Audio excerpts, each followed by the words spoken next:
Hello दोस्तों, good morning. बहुत दिनों बছত मास ब्लॉग वीडियो बनाब ओलाइছোঁ। तो दिन ब्लॉग वीडियो बनवा नाছিলোঁ बहुत दिन। तो এনেকৈ আপোনালোকৰ কাৰণে ফানি এটা শ্বৰ্ট ভিডিঅ' দি আছোঁ এনেকৈ একেদিন দিনৰ ব্লগ ভিডিঅ' বনোৱা নাই। তো আজি অলপমান আপোনালোকৰ মাজত আহিব ওলাইছোঁ ব্লগ ভিডিঅ' বনাকৈ। তো দোস্ত মোৰ ইমান গাটো ভাল নহয়, গাটো অলপ জ্বৰ জ্বৰ ভাৱ লাগি আছে। গাটো অলপ এতিয়া গা ধুই লওঁ নেকি, গা পা ধুলে চাগে অলপ ভাল লাগিব। তো গা পা ধুইকৈ গা ধুই লওঁ, তাৰপিছত ভাল লাগিব চাগে। গা পা ধুই ভাল নালাগিলে ভাত খাইকৈ অলপ ফাৰ্মাচী যাম, টেবলেট লৈ আহোঁ। অলপ গা ধুই লওঁ, গা ধুই বহুত পানীটো বহুত ঠাণ্ডা আছে। লওকচোন গা ধুই লওঁ। তো এই গাটো ধুব আহিছোঁ, গা পা ধুব আহিছোঁ, কিন্তু পানীটো বহুত ঠাণ্ডা। পানীটো হ'ল ড্ৰামৰ ষ্টক থাকে, এইটো হ'ল মোৰ ড্ৰাম। মই ওলোৱা আছোঁ ভাড়া ঘৰতে। এতিয়া ভাড়া ঘৰত চবৰে মানে নিজৰ ড্ৰাম থাকে। এইটো হ'ল মোৰ ড্ৰাম, কিন্তু ড্ৰামত পানীটো বহুত ঠাণ্ডা ষ্টক। আপুনি গম পায়, ষ্টক পানী থাকিলে বহুত ঠাণ্ডা হয় ড্ৰামত। পানী বাল্টিঙত ওলাই লওঁ, তো গা পা ধুই লওঁ। পানীটো বহুত ঠাণ্ডা গাইছ, কিন্তু মোৰ জ্বৰ চিৰি উঠিব যেন লাগিছে। গা পা ধুই লওঁ, কিন্তু গা ধুই লওঁ, লাগিব চাগে গা ধুই। পানী তুলাই লওঁ বাল্টিঙতে, পানী ওলাকে বাল্টিঙত দি লওঁ। পানীটো বহুত ঠাণ্ডা একদম, ষ্টক পানী থাকিলে বহুত ঠাণ্ডা হয়, বহুত ঠাণ্ডা পানী। পানীটো ওলাইছোঁ বাথৰুমত। বাছ আগে মই গা পা ধুই লওঁ, সঁচাকৈ লগ পাওঁ। বস্তু মই গা পা ধুই ওলাই আহিলোঁ, গা ধুই অলপ ফ্ৰেছ হৈ ওলাই আহিলোঁ। অলপ গৰম চলা পিন্ধিলোঁ, মোৰ গাটো কচি অলপ জ্বৰ ভাৱ লাগি আছে, সেইকাৰণে এবাৰ অলপ গৰম চলা পিন্ধি ল'লোঁ। এতিয়া বলক মই অলপ ফাৰ্মাচী লৈ যাওঁ, অলপ পেৰাষ্টামল টেবলেট লৈ আহোঁ। তো মই আহি পালোঁ, ঘৰৰ পৰা ওলাই আহিলোঁ মেইন ৰাস্তাত। মই আছোঁ পাহাৰ ওপৰে নামি আছোঁ, মেইন ৰাস্তাত পালোঁ। হাইৱে ৰাস্তা চলি আছে গাড়ী। তো মই আহি পালোঁ মেইন ৰাস্তাত গাড়ী। তো অকণমান আগতে ফাৰ্মাচীটো আছে, চাওঁ ফাৰ্মাচীটো খোলা আছেনে বন্ধ।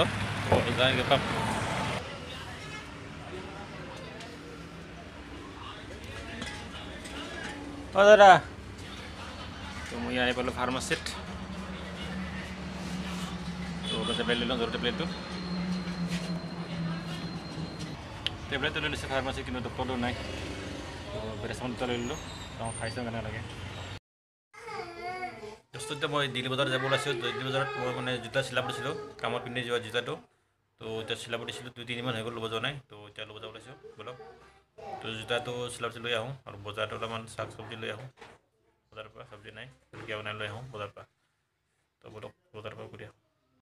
দোস্ত গধূলি দুপৰীয়া ফাৰ্মাচীৰ পৰা আহি ভাত পানী খাই অলপ মানে 2-3 ঘণ্টা ৰেষ্ট কৰিলোঁ। ৰেষ্ট কৰি এতিয়া অলপ উঠিলোঁ, মুখ উঠোৱা নাই। এতিয়া মুখ চুখ ধুই অলপ বজাৰ যাম, জোতাটো চিলাব দিছিলোঁ লৈ আহোঁগৈ।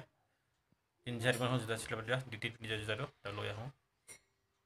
তো গাটো ইমান ভাল লগা নাই, তেওঁ জ্বৰটো আছে ভিতৰত, টেবলেটটো লৈ আহোঁ আৰু যাইকৈ।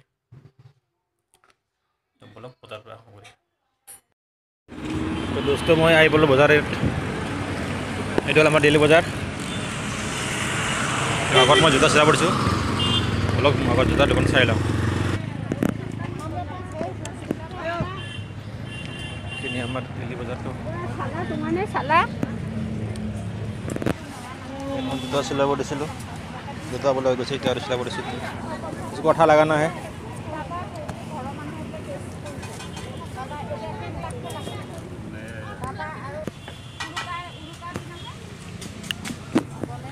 তো ইয়াতে মই জোতা চিলাব দিছিলোঁ, ইয়াতে চিলাই আছে। জোতা চিলাব দিছিলোঁ, আগফালে ওলাই গৈছিলে, তো চিলা হৈ গ'ল।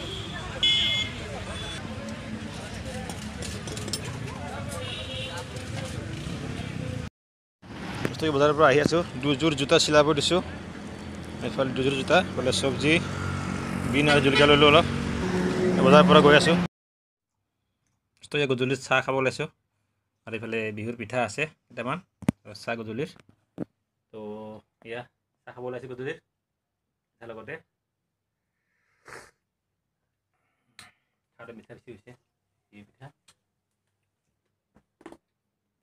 আৰু চাহ বিহুৰ পিঠা। তো দোস্ত ভিডিঅ' যে ইমানে।